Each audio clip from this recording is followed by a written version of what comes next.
Keep your hashtags off me. Don't make my feed your party. Ain't your headline, ain't your meme. I'm just trying to stay low-key. Hey everyone, Smudger here, and welcome to the very first official video on the Smudge Too Loud YouTube channel. So what's the channel about? Well, to tell you the truth, I had no idea what I was going to do and which niche I was going to follow. And for my American friends, that's a niche. But while I was pondering, I got a really interesting phone call. So here I am. No better way to kick things off than by taking you right into something special. The DDay, the VE Day expedition. Now this isn't just a trip through Europe. It's a living, rolling tribute to the route taken by the 13th, 18th Hussars and their tanks during World War II. Here's a flavour of the trip before they set off.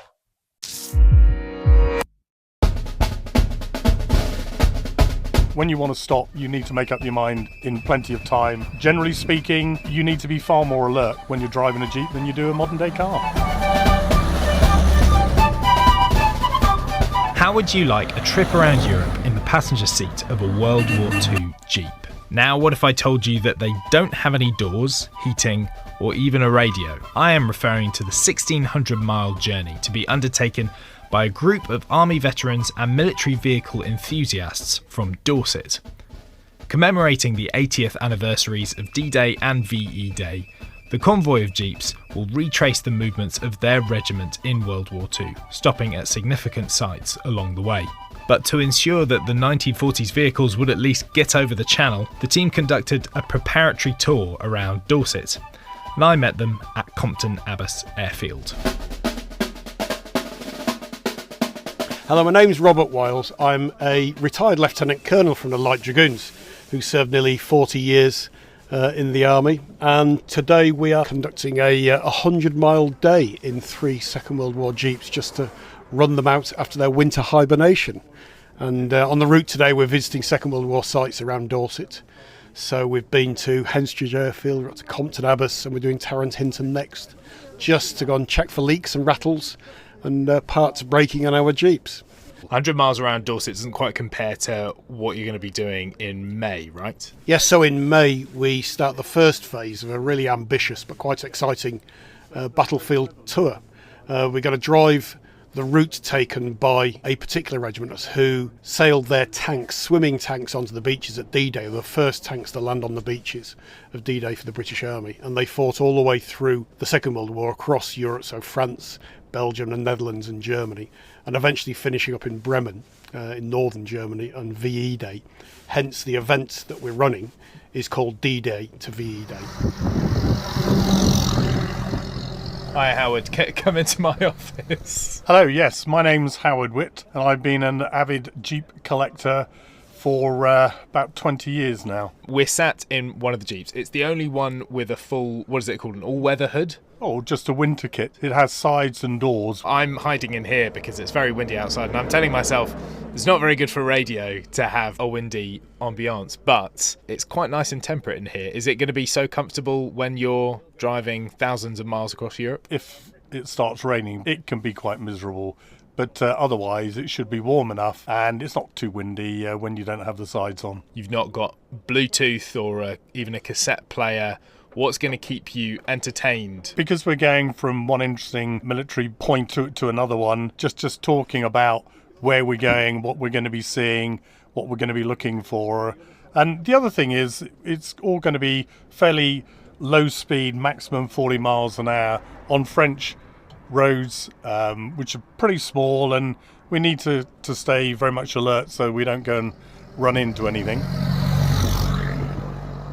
So you're running an auction for people to sit in the passenger seats on this epic journey, right? Yeah. We're driving the route, and every day we will auction off the front passenger seats. So there's 3 seats available each day, so you can buy 1 or 2 days. So the day consists of picking up at a rendezvous point somewhere in Europe. We'll drive that day that the regiment drove. We'll visit battlefield sites, museums, memorials on the way. And also on the way we're going to visit over 40 cemeteries in which over 200 of our regiment are buried.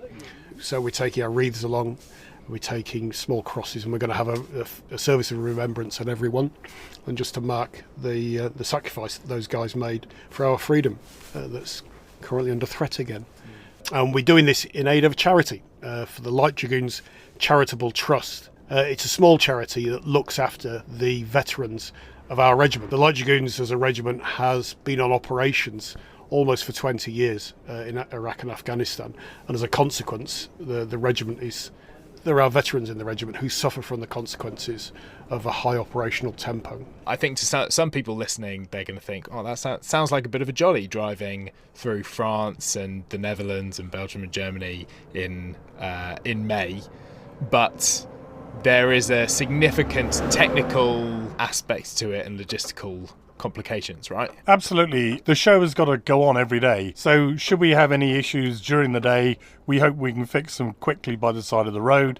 If there's anything a little bit more major, then it's going to be working in the evening and through the night so that we're ready to go at 8 o'clock the following morning. Are they easy to drive, or do you have to really know what you're doing?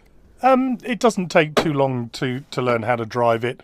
It's more difficult than a modern day car. You don't have power steering, you have drum brakes, so when you want to stop, you need to make up your mind in plenty of time. Generally speaking, you need to be far more alert when you're driving a Jeep than you do a modern day car. I also noticed that there's a gun on the dashboard. This is an M1 carbine. It's actually a toy. It's a replica. It's not real. That won't be with us when we go to France because the authorities don't like seeing anything like that over there. I can imagine not. This is just purely to scare off the locals in Dorset then. Indeed.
Back in May, the team completed Phase 1. They set off from the sands of Sword Beach in Normandy, the exact spot where the 18th Hussars landed on DDay, and began retracing their journey step by step, mile by mile. They crossed through France, Belgium and the Netherlands, all the way to Arnhem. There will be another detailed map and illustration of the journey in a later video. How did they do it, I hear you ask? They didn't do it from a tour bus or some cosy coach. They did it in vintage Jeeps, wearing authentic kit, laying wreaths and carrying the legacy of those who fought. They visited cemeteries, paid respects, broke down, fixed each other and reminded everyone who watched that this history isn't gone. It's still alive if we choose to carry it.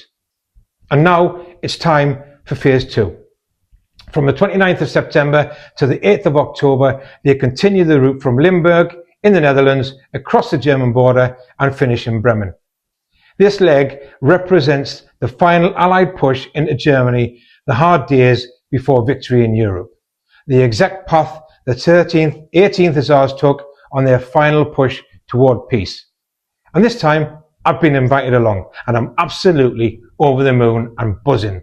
I'm stepping in as the new executive transfer driver and fixer, replacing the brilliant Helen, who kept the wheels turning during Phase 1. Now, what does a fixer do? Well, everything no one else wants to, pretty much. Move people, feed people, hotel liaison, guest liaison, and more. Just to keep me on my toes. And when all else fails, smile, nod, and blag it like a pro. But I've been fully briefed by Helen, and I'm ready to go. But seriously, I'm here to support the crew and to document the journey for you, right here on Smudge Too Loud. I'll be sharing daily updates from the road, behind the scenes chaos, because there will be chaos, interviews with the team, Robert, Kev, Howard, Nigel and the rest of the crew, and some of the guest passengers if they're up for it. Tributes and remembrance moments at cemeteries and historic sites. Convoy footage, jeeps, mud, dust, the lot, and a few heartfelt moments along the way. Because this isn't just about military history. This is about remembrance. It's about keeping the connection alive between the past and the present. The lads from the 13th, 18th Hussars rolled through Europe in 1944 and 45. We are just following their tank tracks, trying to honour their journey in a fitting and respectful way. And if we can tell a story well to one person or 1,000, then we've done something that matters. So if you're into real history, real people and real experiences, I invite you to subscribe to the channel, follow the channel and press the ding-a-ling to get your notifications. Join the journey and be part of something that still echoes through time. Welcome to Smudge Too Loud and welcome to DDay to VE Day Phase 2. All that remains for me to do is to get changed and get ready for the expedition.